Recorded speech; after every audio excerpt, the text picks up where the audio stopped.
നമസ്കാരം. മലയാളി വാർത്തയിലേക്ക് സ്വാഗതം.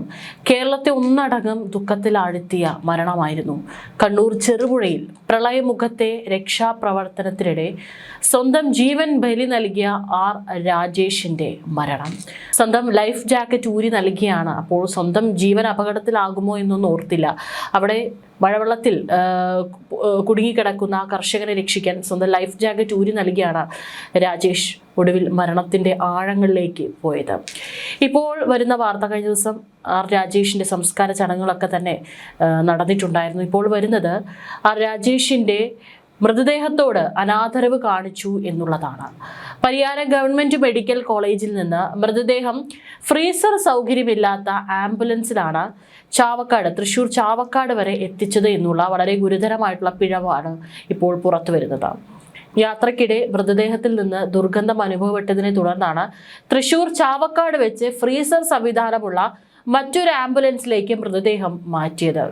പിന്നീട് തിരുവനന്തപുരം വരെ ഇനിയും മണിക്കൂറുകൾ ആംബുലൻസിൽ സഞ്ചരിക്കേണ്ടിയിരിക്കുന്നു. അതുകൊണ്ടാണ് തൃശ്ശൂരിൽ വെച്ച് ഇത്തരത്തിൽ മൃതദേഹം ഫ്രീസർ സൗകര്യമുള്ള ഒരു ആംബുലൻസിലേക്ക് മാറ്റിയത്.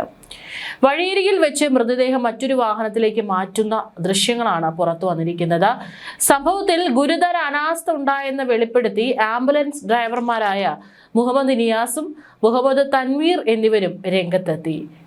ഫ്രീസർ സംവിധാനമില്ലാത്ത വാഹനത്തിലാണ് മൃതദേഹം കൈമാറിയതെന്നും യാത്രക്കിടെ പ്രശ്നങ്ങൾ നേരിട്ടതിനെ തുടർന്നാണ് മറ്റൊരു ആംബുലൻസ് ഏർപ്പെടുത്തേണ്ടി വന്നതെന്നാണ് അവർ പറഞ്ഞിരിക്കുന്നത്. വെള്ളത്തിൽ മുങ്ങി മരിച്ചതിനാൽ ശരീരം വീർത്ത നിലയിലായിരുന്നുവെന്നും ഇത്തരം സാഹചര്യങ്ങളിൽ മൃതദേഹം എംബാം ചെയ്യുകയോ ഫ്രീസർ സംവിധാനമുള്ള വാഹനത്തിൽ കൊണ്ടുപോവുകയോ ചെയ്യേണ്ടത് അനിവാര്യമാണെന്നും മുഹമ്മദ് നിയാസ് പറഞ്ഞു. എന്നാൽ ആവശ്യമായ മുൻകരുതലുകൾ സ്വീകരിച്ചില്ലെന്നാണ് ആരോപണം. വെള്ളത്തിൽ മുങ്ങി മരിച്ച വ്യക്തിയുടെ ശരീരം വീർക്കുന്നതും ദുർഗന്ധം വമിക്കുന്നതും മരണാനന്തരം സംഭവിക്കുന്ന സ്വാഭാവികമായ ഒരു ജീർണാവസ്ഥയുടെ ഭാഗമാണ്. ഫോറൻസിക് സയൻസിൽ ഇതിനെ ബ്ലോട്ട് സ്റ്റേജ് എന്നാണ് സാധാരണ വിളിക്കാറുള്ളത്.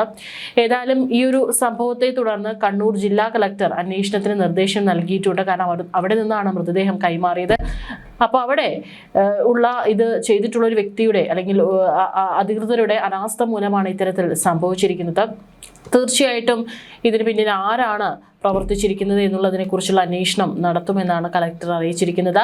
സ്പെഷ്യൽ ബ്രാഞ്ച് സംഭവത്തിൽ അന്വേഷണം ആരംഭിച്ചിട്ടുണ്ട്.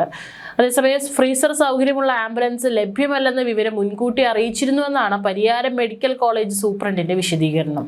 എന്നാൽ മൃതദേഹം കൊണ്ടുപോയ വാഹനത്തിൽ ഫ്രീസർ സംവിധാനമില്ലെന്ന കാര്യം അറിയില്ലായിരുന്നുവെന്നാണ് പയ്യന്നൂർ തഹസിൽദാർ പ്രതികരിച്ചത്.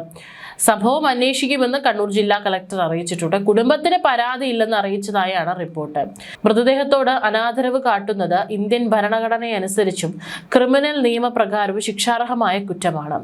വ്യക്തി ജീവിച്ചിരിക്കുമ്പോൾ എന്ന പോലെ മരണശേഷവും അന്തസ്സോടെയുള്ള പെരുമാറ്റം ഉറപ്പാക്കാൻ നിയമം അനുശാസിക്കുന്നു. ഇന്ത്യൻ ഭരണഘടനയുടെ ആർട്ടിക്കിൾ 21, അതായത് ജീവിക്കാനുള്ള അവകാശം, അത് ഉറപ്പു നൽകുന്നതിൽ മരണപ്പെട്ട വ്യക്തിയുടെ മൃതദേഹം അന്തസ്സോടെയും ആദരവോടെയും പരിപാലിക്കപ്പെടാനുള്ള അവകാശവും ഉൾപ്പെടുന്നുവെന്നും സുപ്രീം കോടതിയും വിവിധ ഹൈക്കോടതികളും വ്യക്തമാക്കിയിട്ടുണ്ട്. ഒരു വ്യക്തിയുടെ വികാരങ്ങളെ വ്രണപ്പെടുത്താനോ അല്ലെങ്കിൽ മതത്തെ അപമാനിക്കാനോ ഉള്ള ഉദ്ദേശത്തോടെയോ അത്തരം പ്രവർത്തികൾ വികാരങ്ങളെ മുറിപ്പെടുത്തുന്നുവെന്ന് അറിഞ്ഞുകൊണ്ടോ ശ്മശാനങ്ങളിലോ ആരാധനാലയങ്ങളിലോ അതിക്രമിച്ചു കയറുന്നതും കുറ്റകരമാണ്. മനുഷ്യ ശരീരത്തിന്റെ അവശിഷ്ടങ്ങളോടോ മൃതദേഹത്തോടോ ഏതെങ്കിലും തരത്തിലുള്ള അനാദരവ് കാണിക്കുന്നതും ഈ നിയമപ്രകാരം ശിക്ഷാർഹമാണ്. കഴിഞ്ഞ ശനിയാഴ്ചയാണ് കണ്ണൂർ മീൻതുള്ളി തുരുത്തിൽ ഒറ്റപ്പെട്ടുപോയ ആളെ രക്ഷിക്കുന്നതിനിടെ രാജേഷ് ഒഴുക്കിൽപ്പെട്ടത്. സാഹസിക കായിക ഇനമായ റപ്പല്ലിംഗ് പരിശീലകനും ദുരന്ത മുഖങ്ങളിലെ സജീവ രക്ഷാപ്രവർത്തകനുമായ രാജേഷ് സുരക്ഷിതമായി മടങ്ങിയെത്തുമെന്നാണ് കരുതിയിരുന്നതെങ്കിലും പ്രതീക്ഷകൾ വിഫലമാക്കി മൃതദേഹം കണ്ടെത്തുകയായിരുന്നു. ഇല്ലായ്മകളുടെ പ്രളയത്തിലും കുടുംബത്തിന്റെ പ്രതീക്ഷയായിരുന്നു രാജേഷിന്റെ മൃതദേഹം അദ്ദേഹത്തിന്റെ നേമം കല്ലിയൂരിലെ കിഴക്കേ തെറ്റിയിലുള്ള വീട്ടിലെത്തിച്ചപ്പോൾ കുടുംബാംഗങ്ങളുടെ വേദനയും നിലവിളിയും അണ പൊട്ടി ഒഴുകിയിരുന്നു. മുടിക്കെട്ടിയ മൃതദേഹത്തിൽ മുഖം പോലും വ്യക്തമായിരുന്നില്ല. അച്ഛന്റെ മുഖം കാണണമെന്ന് വാശി പിടിച്ച് കരയുന്ന 2 മക്കൾക്ക് മുന്നിൽ സുഹൃത്തുക്കളും നാട്ടുകാരും നിസ്സഹായരായി നോക്കി നിൽക്കാനേ സാധിച്ചുള്ളൂ. മറ്റൊരാളുടെ ജീവൻ രക്ഷിക്കാനുള്ള ശ്രമത്തിനിടെയാണ് സ്വന്തം ലൈഫ് ജാക്കറ്റ് ഊരി നൽകിയ ശേഷം അപകടത്തിൽപ്പെട്ട രാജേഷിനെ ജന്മനാട് ആദരവോടെ വിട നൽകിയത്. വീട്ടുവളപ്പിൽ പൂർണ്ണ സംസ്ഥാന ബഹുമതികളോടെയായിരുന്നു സംസ്കാരം നടന്നത്. മുഖ്യമന്ത്രി അടക്കം എത്തിയിട്ടുണ്ടായിരുന്നു. 2 വർഷം മുമ്പാണ് ട്രെയിൻ അപകടത്തിൽ സഹോദരൻ മരിച്ചത്. സഹോദരൻ രഞ്ജിത്തിനെ സംസ്കരിച്ചതിന് തൊട്ടടുത്തായാണ് രാജേഷിനും ചിതയൊരുക്കിയത്. കണ്ണൂരിൽ നിന്ന് രാവിലെ 11:30 എത്തിച്ച മൃതദേഹം വീടിന് സമീപത്തെ കുടുംബാരോഗ്യ കേന്ദ്രത്തിൽ പൊതുദർശനത്തിന് വെച്ചു.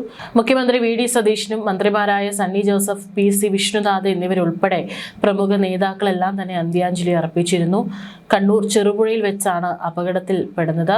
പിന്നീട് 2-3 ദിവസത്തിന് ശേഷമാണ് ചൊവ്വാഴ്ചയാണ് രാജേഷിന്റെ മൃതദേഹം കണ്ടെത്തിയത്. അഡ്വഞ്ചർ ടൂറിസം പരിശീലകനായ രാജേഷ് ഇതുമായി ബന്ധപ്പെട്ട ജോലിക്കായാണ് മാസങ്ങൾക്ക് മുമ്പ് കണ്ണൂരിലേക്ക് പോയത്.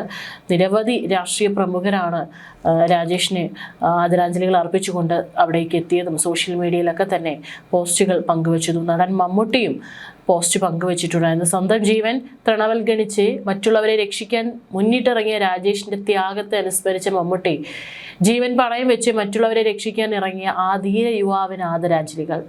കണ്ണൂരിലെ പ്രളയ രക്ഷാപ്രവർത്തനത്തിനിടെ ജീവൻ നഷ്ടമായ തിരുവനന്തപുരം സ്വദേശി രാജേഷിന്റെ ആത്മാവിനെ നിത്യശാന്തി നേരുന്നു. കുടുംബത്തിന്റെയും പ്രിയപ്പെട്ടവരുടെയും ദുഃഖത്തിൽ പങ്കുചേരുന്നു എന്നാണ് മമ്മൂട്ടി ഫേസ്ബുക്കിൽ പങ്കുവച്ചൊരു കുറിപ്പിൽ പറഞ്ഞിട്ടുണ്ടായിരുന്നത്.